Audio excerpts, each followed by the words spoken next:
올려주셨고, 네, 반갑습니다.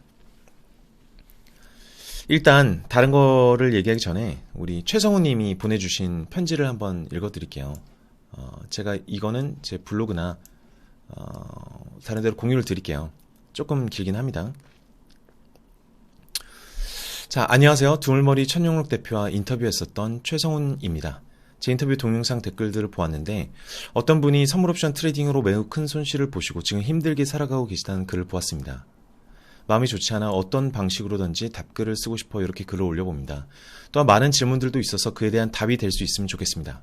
먼저 간단히 저에 대해 말씀드리자면 저는 인터뷰에도 나왔듯이 2005년부터 2015년까지 약 10년 정도 메리츠, 하나금융투자, KTB, 이트레이드, 토러스증권을 다니면서 선물옵션 운용팀에서 일했습니다.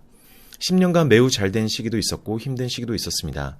지금은 여의도를 떠나 캐나다에서 가족들과 지내고 있습니다. 주식이던 선물옵션이던 매매를 통해 돈을 벌고자 하는 사람은 정말 많습니다. 하지만 만족할 정도의 성과를 내는 사람은 극소수인 것이 현실이죠.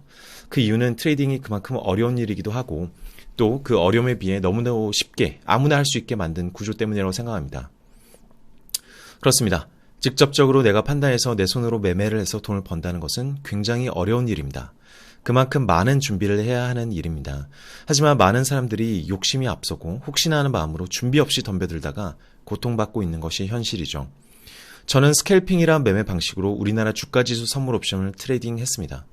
스캘핑은 초단타 매매 방식으로서 매우 짧게 치고 빠지면서 작은 수익을 꾸준히 모아나가는 매매 방식입니다.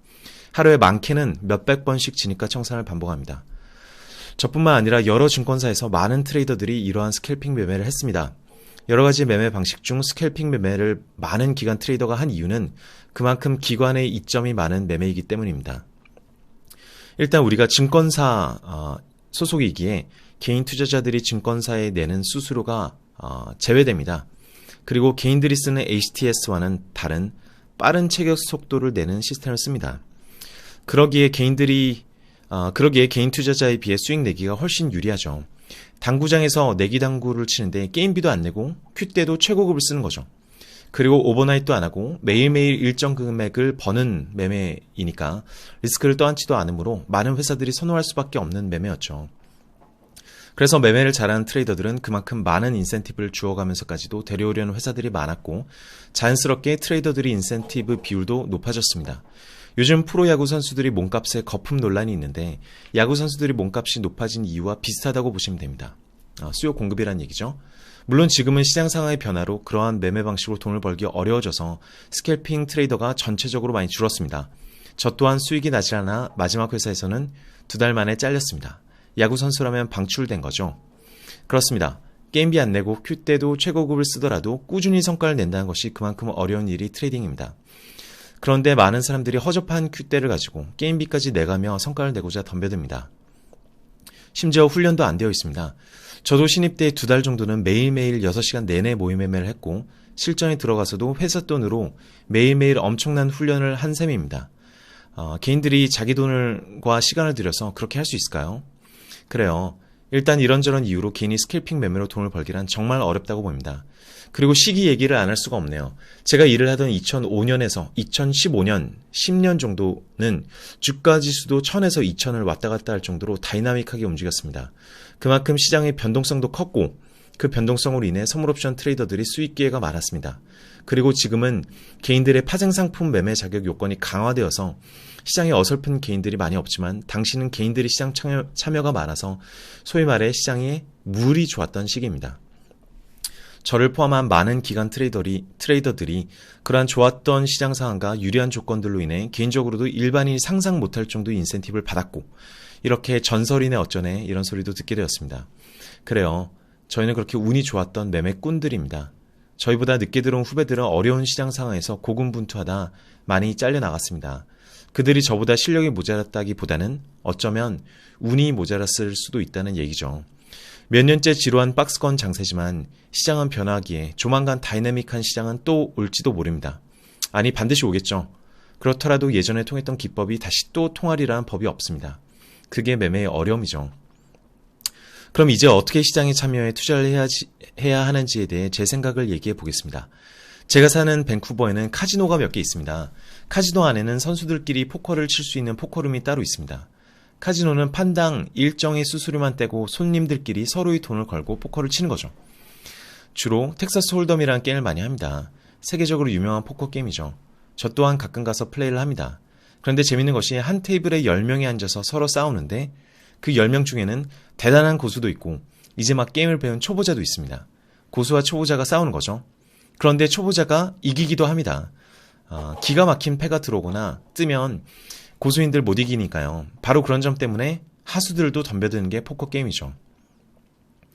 하지만 장시간 치면 칠수록 돈은 하수에서 고수 쪽으로 옮겨가는 것은 너무나도 분명합니다. 만약 우사인 볼트와 100m 달리기 내기 시합을 한다면 아무도 덤빌 사람이 없겠지만 포커 게임은 이렇게 하수가 막 덤벼주는 게임이라서 고수한테는 무척 고마운 게임입니다. 트레이딩 세계도 똑같습니다. 그래서 준비도 안 된 초보자들도 혹시나 하는 마음으로 겁없이 매매에 뛰어들죠. 결과는 그 행위가 거듭되면 거듭될수록 실력에 반드시 수렴한다는 것입니다. 이 수렴한다는 말을 반드시 꼭 깊이 새겨야 합니다. 사람은 망각과 착각의 동물이라 오늘도 이 수렴한다를 인정하지 못하는 많은 욕망들이 카지노에서 카드를 쪼고 있게 만들고 컴퓨터 앞에서 주식과 선물 옵션을 매수와 매도를 반복하게 만듭니다. 그래서 일반 투자자들은 직접 투자를 하지 않는 게 좋습니다. 이게 1번입니다. 경험 삼아 호기심에라도 단 한 번이라도 하지 않는 것이 좋습니다. 단 한 번이 이 수렁의 시작일지 모릅니다. 본인의 스마트함과 자제력을 너무 믿지 마세요. 머리 좋고 자제력 있다고 과신하는 사람들이 가장 크게 깨지는 곳이 이 시장입니다. 천재 과학자 뉴턴도 바보로 만드는 곳이죠. 그렇다면 어떻게 투자해야 될까요? 2. 간접 투자를 하세요. 그것을 고르는 안목만 키우세요. 꼭 두물머리의 분류가 아니더라도 검증된 시스템에 내 자산을 맡기면 됩니다. 어떤 곳에 내 자신을 맡길지는 본인의 투자 스타일과 계획에 따라 하면 됩니다. 그것을 고르는 데 필요한 안목은 키우셔야 합니다. 그러기 위해서 꾸준히 경제나 투자에 관한 관심을 가지고 공부하는 것입니다. 종목을 고르고 매수와 매도를 하는 일은 전문가 혹은 전문 로봇에게 맡기고 각자 하는 일을 열심히 하면 됩니다. 그러면 재미없다고요? 지루하다고요? 그럼 재미있고 화끈하게 직접 컴퓨터 화면 속에서 스릴 느끼면서 가지고 있는 돈을 잃어버리면 됩니다. 그렇다면 나는 아무리 그래도 죽어도 내가 직접 트레이딩으로 성공해 보겠다는 분들을 위해 몇 가지 조언을 드리겠습니다. 성공하는 트레이더가 되려면 매매의 원칙이 있어야 됩니다. 어떤 종목을 언제 어떤 조건이면 매수해서 어떨 때 익절하고 어떨 때 손절한다는 원칙이 있어야 합니다. 그렇다면 이러한 원칙을 만들기 위해서는 어떻게 해야 될까요? 3번입니다. 3번, 일단 투자와 트레이딩에 관한 책을 최소한 100권은 보세요. 최소한. 성공한 투자자의 마인드와 기법 등을 책을 통해 읽으면서 그들의 해안을 배우면서 나만의 통찰을 키우세요. 그 통찰을 바탕으로 내 몸에 맞는 원칙을 세워야 합니다. 4번, 그리고 기본적인 공부를 해야 합니다. 주식을 하겠다면 기본적인 종목 분석을 할 수 있는 정도의 공부를 해야 하고 파생 상품을 매매하겠다면 선물 옵션에 대한 기본 지식을 익혀야 합니다. 모든 숫자를 비교 분석할 수 있는 제반 지식이 있어야 합니다. 그 외에 기술적 분석에 관한 공부와 HTS 활용법 등은 따로 익히셔야 합니다. 5번, 공부가 어느 정도 되었다고 생각한다면 이제 그것을 적용할 시장과 종목의 움직임을 쳐다봅니다. 몇 년 정도는 보다 보면 흐름이 보이고 그것을 바탕으로 자신만의 매매 원칙을 세울 수 있고 그것을 지킬 수 있는 자신감도 생깁니다. 이것들이 제가 생각하는 일반 개인 투자자가 성공할 수 있는 최소한의 요건들입니다. 어렵겠나요? 트레이딩도 사업입니다. 사업에서 성공하려면 저 정도 노력은 해야겠죠. 저는 당구비도 안 내고 퀴때도 최고 사용 쓰고 상대들도 하수들이 넘쳐나는 당구장에서 게임을 한 운 좋은 선수였습니다. 여러분들은 내기 당구에서 이기려면 저보다 많은 노력을 하셔야 할 겁니다. 그래서 결론적으로 말씀드리면 저는 여러분들이 꼭 훌륭한 플레이어가 되려고 노력을 할 필요는 없다고 생각합니다. 훌륭한 플레이어를 알아보는 안목만 키우시고 그 플레이어한테 약간의 비용을 지불하고 내 자산을 투자하세요. 그러면 그 플레이어가 여러분을 행복하게 해줄 겁니다. 여러분이 워런 버핏이나 조지 소로스가 될 필요가 없습니다. 불리오가 하는 일을 여러분이 할 필요는 없습니다. 그들에게 맡기고 난 내가 잘할 수 있는 일을 하면 됩니다. 부족하고 허접한 긴 글 읽어주셔서 감사합니다. 라고 최성우님께서 보내주셨습니다. 여러분 어떠셨습니까? 지금 최성우님도 아마 듣고 계시지 않을까 싶은데요. 예, 인터뷰에 따라서 어떤 분들은 정말 공부를 안 하고 바로 나도 40억 벌겠다라고 뛰어들까봐 저나 이제 최성우님이나 트레이더들은 항상 걱정이에요. 그러니까 나이가 들면 들수록 우리 성공이 운의 영역이 너무너무 컸구나.